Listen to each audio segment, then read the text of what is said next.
Witam Was serdecznie w kolejnym filmiku. Dzisiaj wykonam szampon do włosów w piance. Szampon ma prosty skład, nie posiada żadnych emolientów, które natłuszczają włosy, dlatego szampon sprawdzi się dla tych, którym zależy na dokładnym oczyszczeniu skóry głowy i włosów i przygotowaniu ich na przyjęcie odżywki.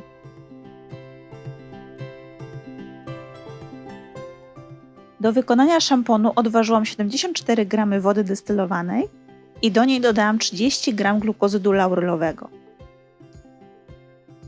Całość przeniosłam na łaźnię wodną, aby glukozyd się rozpuścił i połączył z wodą. W międzyczasie do drugiej zlewki odważam 50 g soku z aloesu. Sok taki można kupić w sklepie ze zdrową żywnością, aptece lub sklepie zielarskim, bądź też w sklepie z surowcami kosmetycznymi. Aloes nawilży włosy i skórę głowy, ukoi podrażnienia, rozprawi się z łupieżem i przyspieszy porost włosów.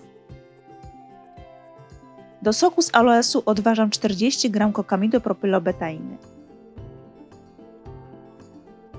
Mieszam delikatnie i po rozpuszczeniu glukozydu w fazie wodnej łączę zawartości obu zlewek.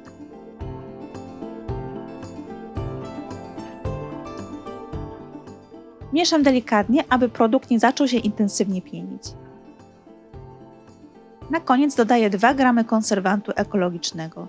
Z uwagi na to, że mój sok z aloesu miał już konserwant w składzie, zamiast 40 kropli dodaję 30 kropli konserwantu na 200 g gotowego szamponu.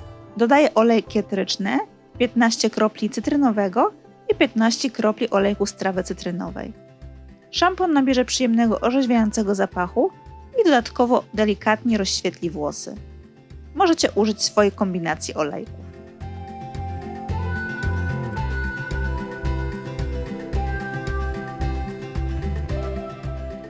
Ostatnim etapem jest ustalenie pH szamponu.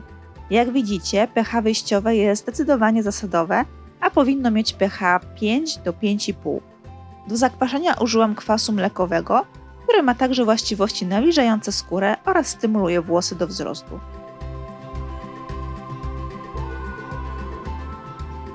Kwas dodawajcie stopniowo, aż do uzyskania pożądanego pH. Po każdym dodaniu kwasu dokładnie mieszajcie kosmetyk.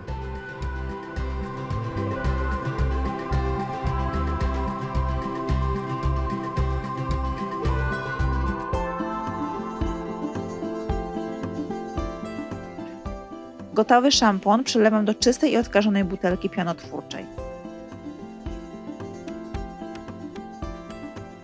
Zakręcam i produkt jest gotowy do użycia.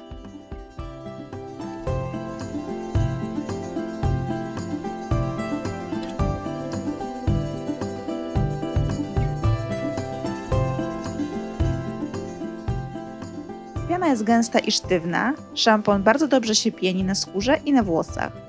Szampon łatwo się spłukuje, a włosy po nim są dobrze oczyszczone.